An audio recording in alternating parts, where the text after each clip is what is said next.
Film diawali dengan memperlihatkan sebuah berita di TV, mengenai maraknya tingkat kriminalitas di kota Columbus, Ohio, Amerika Serikat. Terlihat juga seorang gubernur bernama Governor, yang sedang melakukan sebuah konferensi pers dengan mengklaim, kalau selama menjabat ia berhasil menurunkan angka kriminalitas di kota itu. Governor juga menyinggung soal proyek penanaman pipa minyak yang ditentang oleh masyarakat, karena dianggap berbahaya dan bisa mengkontaminasi sumber air bersih yang ada di sana. Bahkan Governor juga menegaskan kalau dia sudah menyuruh stafnya yang bernama Vivian, untuk menganalisa apakah proyek tersebut berbahaya atau tidak. Kemudian adegan berpindah kepada Vivian, yang sedang menjemput suaminya yang bernama Stanley, yang baru pulang dari wawancara di California. Namun tak lama dari itu setelah mereka sampai di dekat mobil, mereka malah mendapati kalau satu ban belakang mobilnya telah bocor. Lalu saat Stan yang hendak menggantinya dengan ban cadangan, tiba-tiba saja seorang pria bertato datang, dan meminta uang kepada mereka. Di sini Stan sudah berusaha menolaknya dengan sopan, dan ia juga menyuruh sang istri agar segera masuk ke dalam mobil. Namun sesaat dan ketika Stan sedang lengah, tiba-tiba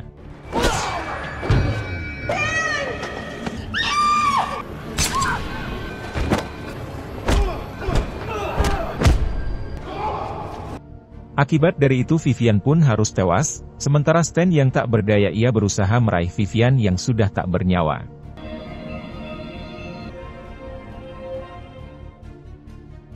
Kemudian kasus Stan ditangani oleh dua detektif bernama Gibson dan Walters, yang langsung meminta Stan untuk memberi keterangan mengenai ciri-ciri dari si pelaku. Namun di sini Stan yang kala itu masih dalam keadaan linglung, ia hanya mengingat pria yang bertato saja. Sementara untuk yang lain ia tidak mengingatnya.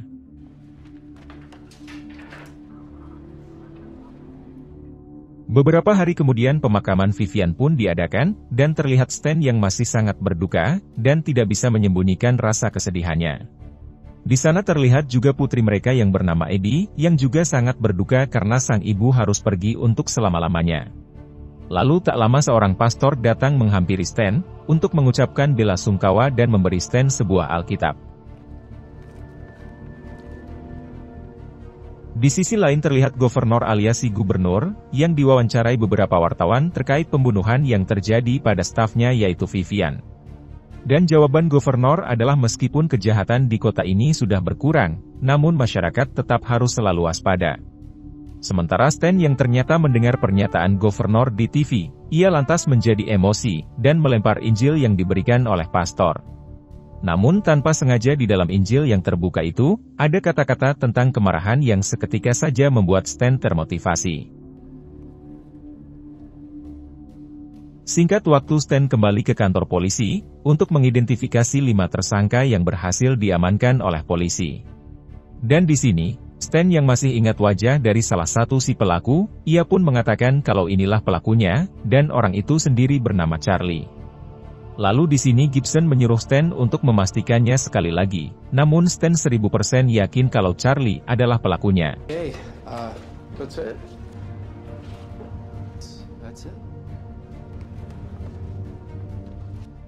Tak lama dari itu terlihat Charlie yang malah dibebaskan, dan meninggalkan kantor polisi sambil melempar senyum licik ke arah Stan.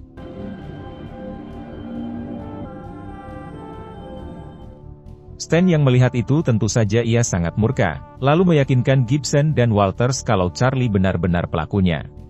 Namun di sini Gibson mengatakan kalau mereka terpaksa harus melepaskan Charlie, dengan alasan karena kurangnya bukti-bukti. Bahkan di sini Gibson juga mengatakan kalau penjahat seperti Charlie tidak akan hidup lama, jadi biarlah waktu saja yang menghukum Charlie.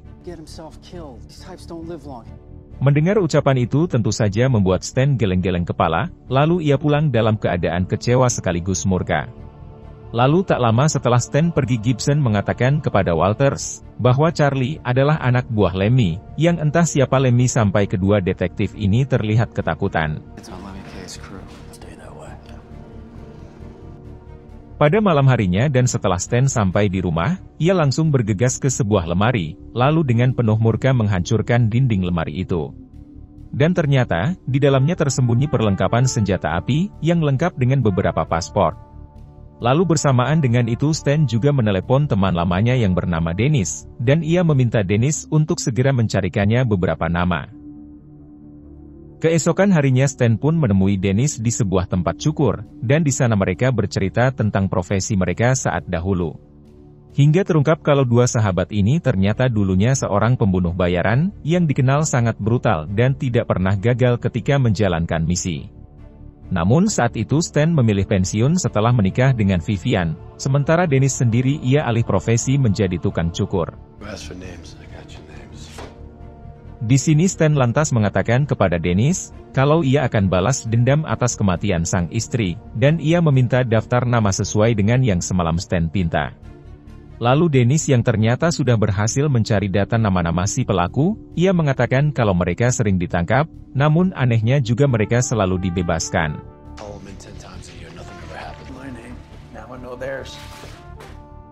Tak lama setelah itu kini Stan pun mulai mencari pelaku, dan dimulai dari pria bernama Nathan, yang saat itu sedang berada di sebuah bar.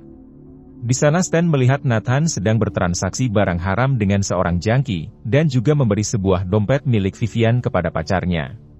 Namun tak lama Nathan yang merasa kalau dirinya terus ditatap oleh seseorang, ia lantas menyodok bola biliar ke arah gelas milik seseorang itu hingga pecah.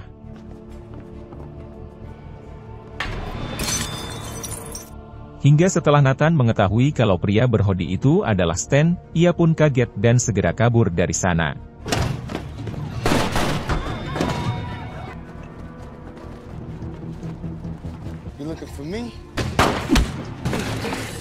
Beruntung Stan yang gagah berhasil menangkapnya, lalu secara langsung memaksa Nathan memberitahu di mana Charlie berada.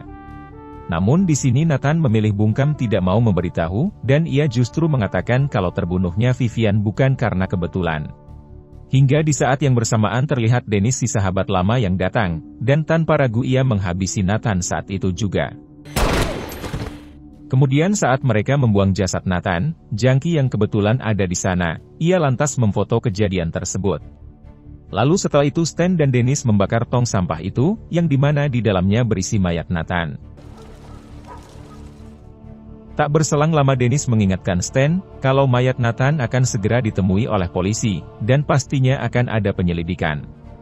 Dennis juga menyuruh Stan agar lebih waspada, dan tidak mengulangi kecerobohan di tempat umum seperti tadi.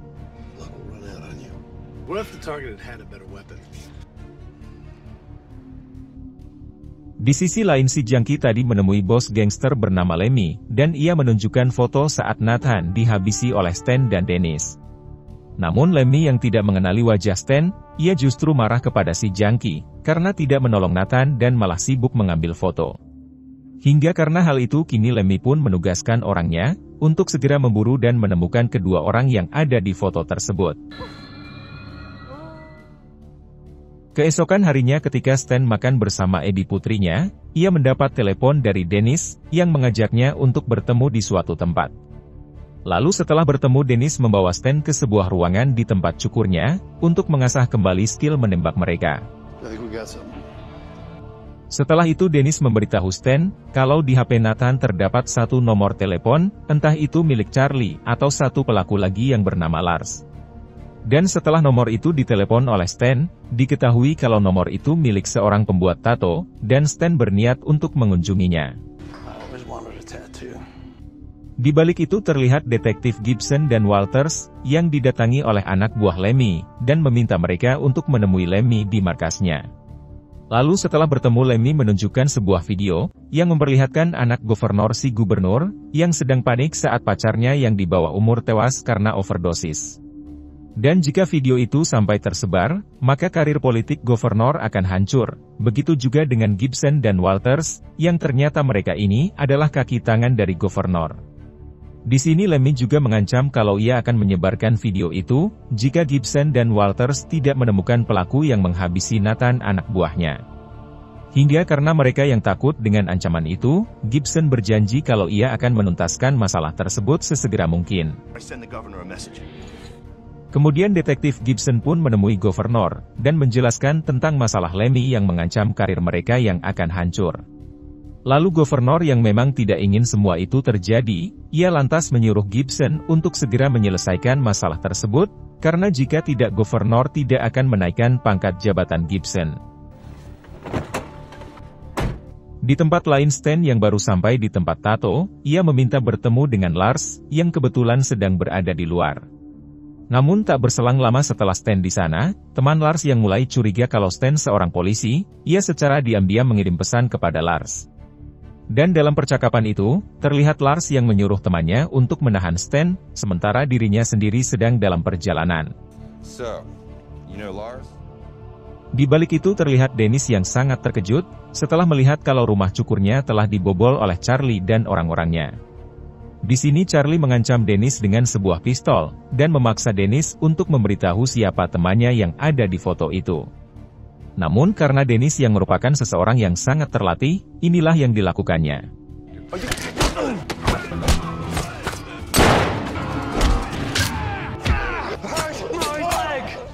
Pada akhirnya Dennis yang gagah pun berhasil menghabisi teman Charlie, sementara Charlie sendiri ia berhasil kabur dari sana. Kemudian kembali lagi kepada Stan, yang kini sudah bertemu dengan Lars, dan di sini Stan berpura-pura akan mentato punggungnya. Lalu tak lama Lars mengeluarkan pistol dan mengancam Stan, namun beruntung Stan berhasil membalikan keadaan dan langsung menyerangnya.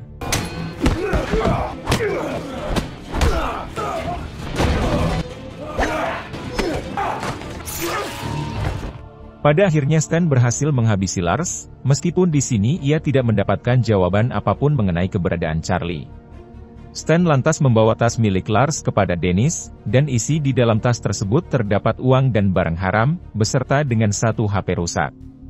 Lalu di sini Dennis akan mencoba memperbaiki HP rusak itu, untuk melacak nomor HP dan keberadaan dari Charlie.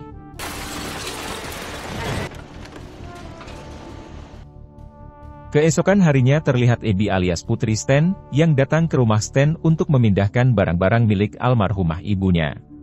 Lalu tak lama saat Abby akan pergi dari rumah itu bersama suaminya, tiba-tiba saja Charlie datang, dan langsung menembak keduanya.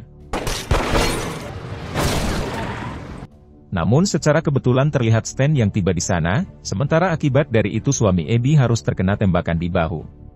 Lalu di sini Stan langsung menyuruh Abby dan suaminya bersembunyi di tempat aman, karena ditakutkan kalau mereka akan kembali menyerang.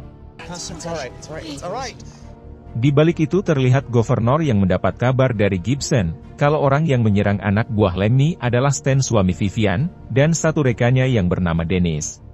Di sini sempat terjadi percekcokan antara mereka, hingga karena gubernur yang merasa terancam, ia lantas menyuruh Gibson menyewa pembunuh bayaran untuk menghabisi Stan dan Dennis.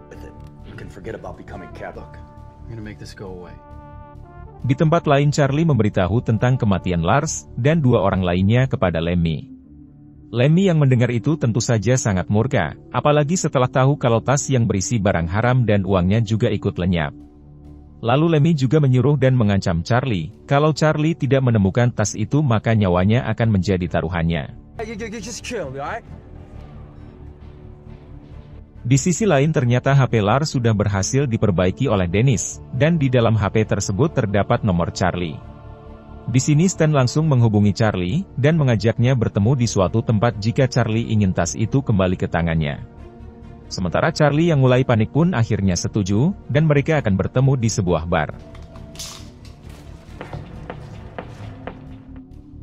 Singkat waktu mereka pun bertemu di bar yang dimaksud, dan di sini terlihat Charlie yang tidak sendirian, karena ada orang suruhan Gibson yang akan memburu Stan.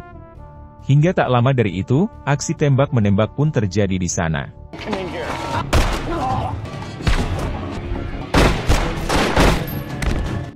Pada akhirnya Stan dan Dennis berhasil menghabisi orang suruhan Gibson, dan Stan langsung memaksa Charlie untuk memberitahu siapa yang menyuruhnya membunuh Vivian.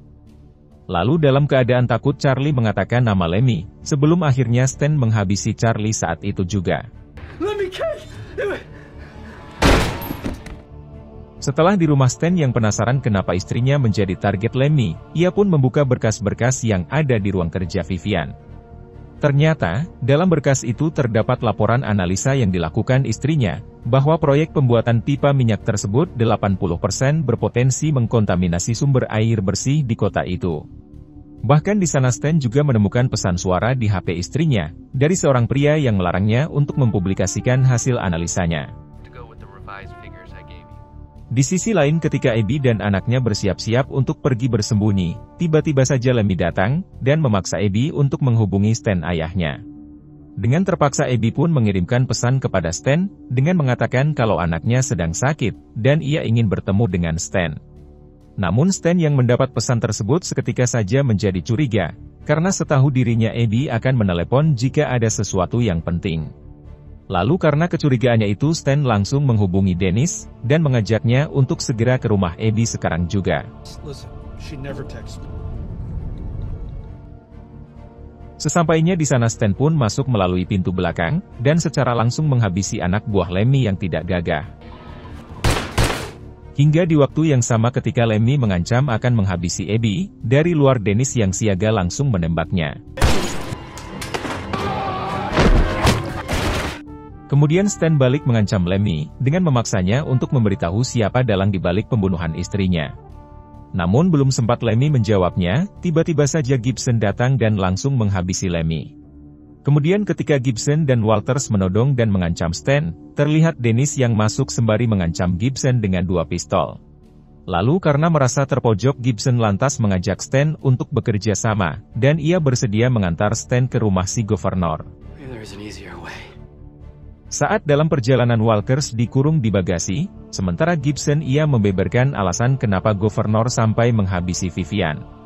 Di mana hal tersebut karena analisa yang dilakukan oleh Vivian, akan menggagalkan jutaan dolar milik Governor alias si gubernur.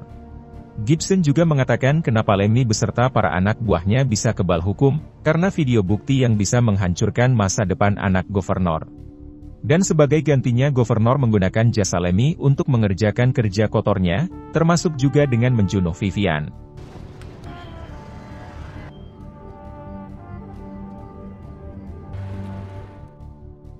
Sesampainya di tempat tujuan Stan pun langsung melumpuhkan Gibson, dan ia segera keluar untuk menghabisi si gubernur. Sementara Gibson dan Walters yang terjebak di dalam mobil, mereka sangat panik karena sebentar lagi mobil tersebut akan meledak. Namun di sini Walters berhasil selamat keluar dari bagasi, tepat di saat bom yang dipasang Stan sebelumnya meledak.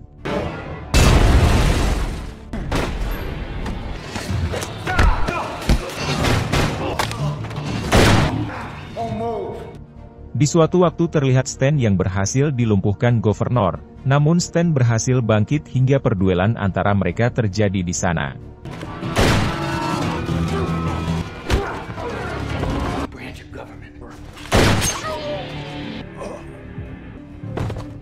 Pada akhirnya Stan pun berhasil menghabisi Governor, sehingga dendam atas kematian sang istri kini sudah terbalaskan. Lalu tak lama ketika para polisi datang menodongkan senjata kepada Stan, Stan malah mengangkat senjatanya, sehingga para polisi itu langsung memberondong Stan saat itu juga.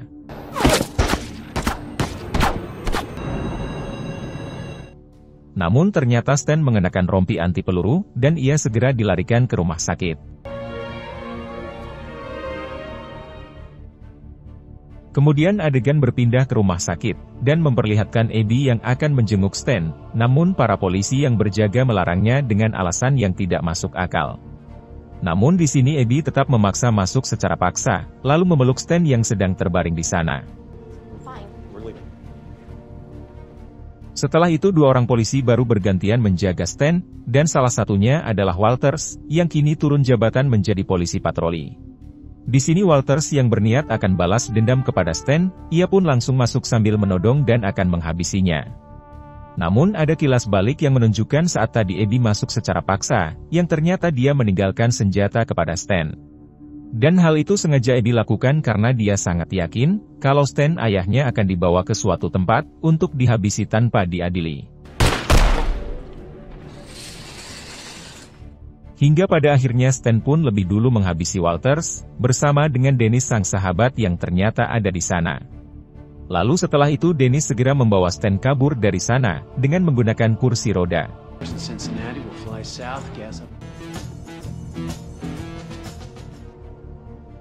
Beberapa minggu kemudian terlihat Abby yang mendapat sepucuk surat, yang ternyata surat itu dari Stan sang ayah. Dan dalam surat tersebut Stan mengatakan kalau keadaannya saat ini baik-baik saja, dan sekarang ia bersembunyi di sebuah tempat, tepatnya di São Paulo, Brasil. Lalu, film pun tamat. Nah, jadi itulah tadi alur cerita filmnya guys. Jika suka video ini silahkan like, dan jika ada saran yang ingin disampaikan silahkan tulis di komentar.